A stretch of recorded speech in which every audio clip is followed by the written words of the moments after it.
Hello दोस्तों, UP TGT PGT एलटीजीआईसी प्रवक्ता और केबीएस एनबीएस की श्रृंखला चल रही है, जिसके अंतर्गत हम लोग देख रहे हैं पेशवा साम्राज्य। तो मराठा साम्राज्य के बाद पेशवाओं की क्या स्थिति रही है भारत में, तो हम लोग देख रहे हैं पेशवा में हम लोग प्रारंभिक शासकों को देख लिए थे। आज हम लोग देखने वाले हैं दोस्त बालाजी बाजीराव के बारे में। तो आइए देख लेते हैं पेशवा के कुछ प्रमुख शासक, जो कि बालाजी बाजीराव रहे हैं और बालाजी द्वितीय रहा है और बाजीराव प्रथम रहे हैं। तो आइए आज हम देख लेने वाले हैं दोस्त बालाजी बाजीराव, जो कि इतिहास में पेशवा शासकों में सबसे महत्वपूर्ण गिने जाते हैं। तो आइए देख लेते हैं। यह श्रृंखला जो है दोस्त यूपी टीजीटी पीजीटी केबीएस एलटीजीआईसी प्रवक्ता और एमआरएस के लिए विशेष रूप से चलाई जा रही है। तो आइए देख लेते हैं दोस्त। तो बालाजी बाजीराव का शासनकाल 1740 से 1761 ईस्वी तक रहा है दोस्त।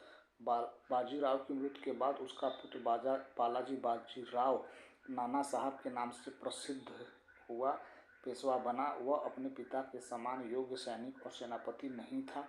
उसका मुख्य दुर्बलता मराठा सरदारों को अपने अधीन बनाए रखने और उसमें पारंपरिक सहयोग बनाए रखने में असफल रहने की थी। इतिहासकार सरदेसाई के शब्दों में बालाजी बाजीराव की प्रशासनिक योग्यता की सबसे बड़ी विशेषता अर्थव्यवस्था पर नियंत्रण स्थापित करने, राज्य की आय के साधनों को बढ़ाने तथा उन साधनों को राज्य के हित में अधिकाधिक प्रयोग करने की थी। 1741 में बालाजी बाजीराव रघुजी भोसले के विरुद्ध अलीवर्दी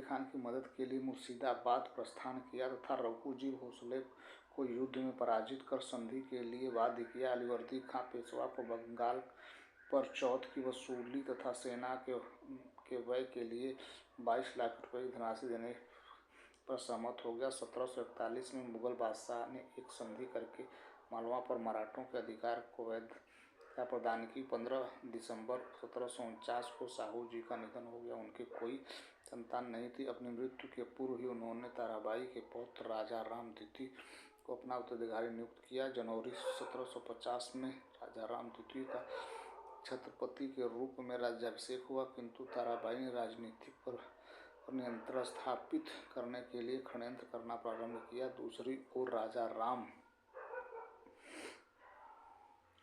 ने भी समानांतर दल को प्रश्रय देना प्रारंभ किया, किंतु उनकी यह नीति सफल न हो सकी। 1750 में रघुजी भोसले की मध्यस्थता के कारण राजा राम तथा पेशवा के बीच संगोला की संधि हुई। इस संधि के द्वारा मराठा छत्रपति केवल नाम मात्र के राजा रह गए थे। मराठा संगठन का वास्तविक नेता पेशवा वंशानुगत बन गया था। मराठा राजनीति का केंद्र अब पूना हो गया। साहू ने पेशवा को सैन्य और प्रशासनिक दोनों ही विषयों में सर्वोच्च सत्ता प्रदान की तथा पेशवा को बालाजी बाजीराव के लिए वंशानुगत बना दिया। आगे देख लेते हैं दोस्त। आगे ताराबाई ने पेशवा को फाड़ फेंकने तथा राजा राम पर अपना प्रभाव स्थापित करने का प्रयास किया। वह राजा राम को सतारा के किले में बंदी बना लिया। आगे देख लेते हैं दोस्त।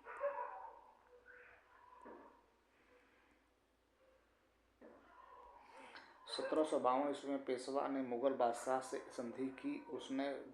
उसके द्वारा मुगल बादशाह के मराठों के संपूर्ण भारत में चौथ वसूल करने का अधिकार दिया और उसके बदले में मराठों ने अवसर पाने पर मुगल बादशाह को सहायता देने का वायदा किया।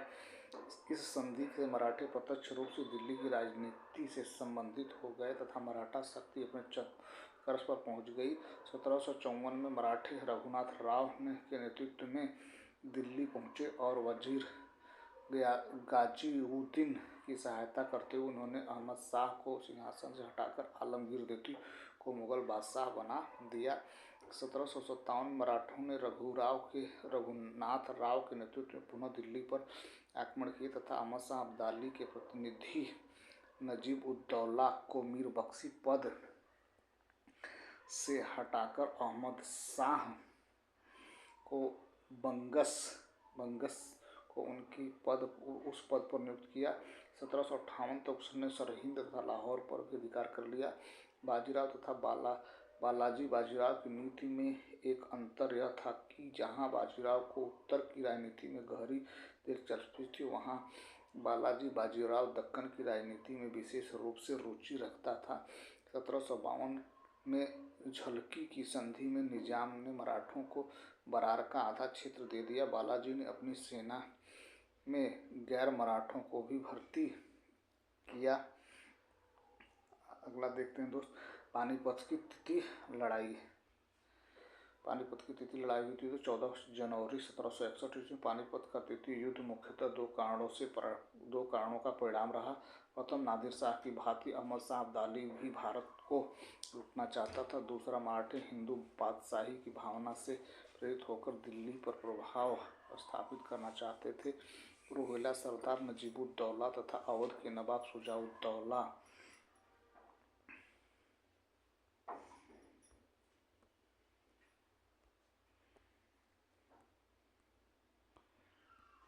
शुजाउद्दौला ने अहमद शाह अब्दाली का साथ दिया, क्योंकि ये दोनों मराठा सरदारों के हाथों हार चुके थे।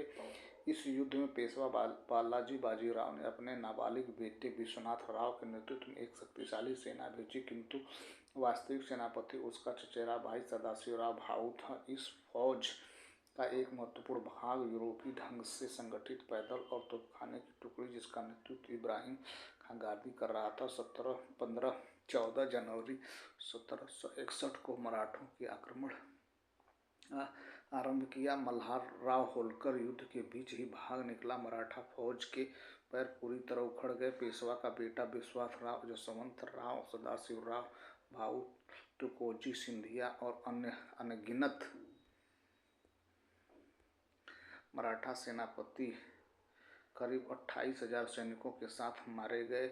जे.एन. सरकार ने लिखा है कि महाराष्ट्र में संभवतः ही कोई ऐसा परिवार होगा जिसने कोई न कोई संबंधी न खोया हो, तथा कुछ परिवारों का तो सर्वनाश ही हो गया।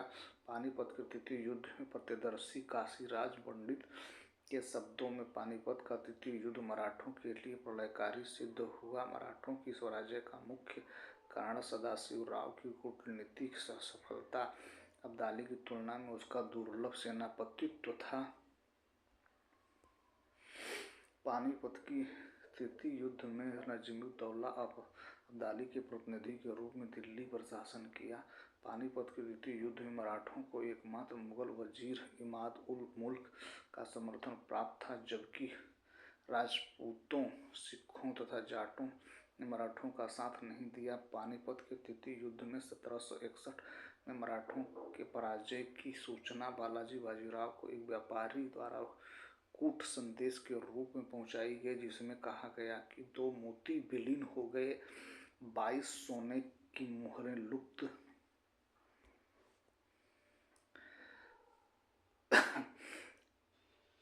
दो मोती विलीन हो गए, 22 सोने की मोहरें लुप्त हो गई तथा चांदी तथा तांबे की तो कोई गणना ही नहीं की जा सकती। आगे देख लेते हैं दोस्त। आगे अगला शासक देख लेते हैं। पेशवाओं का अगला शासक कौन हुआ, तो अगला हुआ है तो माधवराव प्रथम 1761 से 1772 ईस्वी तक शासन किया। पानीपत के तृतीय युद्ध में मराठों की हार तथा बालाजी की अकस्मात मृत्यु 23 जून 1761 के बाद उसका पुत्र माधवराव प्रथम पेशवा बना। नया पेशवा केवल 17 वर्षीय अल्पवयस्क था, अतः पेशवा परिवार के सबसे बड़े जिम्मेदार सदस्य उसके चाचा रघुनाथ राव को उसका सीजेंट बनाया गया, किंतु इस काल में पेशवा तथा उसके चाचा के बीच गंभीर मतभेद पैदा हो गए, जिससे कारण दोनों के मध्य युद्ध हुआ। उसने 1763 में निजाम को पराजित किया, 1771 में मैसूर के हैदर अली को पराजित किया तथा नजराना देने के लिए बाध्य किया। रोहिलखंड को हराकर राजपूत राज्यों और जाटों के अधीन लाकर उत्तर भारत पर अपने अधिकार का फिर से दावा किया। 1763 में राक्षस भुवन की संधि माधवराव प्रथम तथा निजाम के बीच हुई। इस संधि का मराठा इतिहास में इसलिए महत्व है क्योंकि इस संधि से मराठा तथा निजाम के संबंधों में ठहराव आया। 1761 में मराठा सरदार महादजी सिंधिया ने निर्वासित मुगल बादशाह शाह आलम को दिल्ली की गद्दी पर पुनः स्थापित किया। अब अहमद शाह उसका पेंशन भोगी बन गया। अगला क्वेश्चन देख लेते हैं दोस्त। नेक्स्ट, नवंबर 1772 ईस्वी में माधवराव की अकाल क्षय रोग से मृत्यु हो गई और मराठा राज्य पुनः गहरे संकट में आ गया। आगे देख लेते हैं दोस्त। अगला, माधवराव नारायण अगला शासक हुआ दोस्त। माधवराव नारायण 1774 से 1796 ईस्वी में।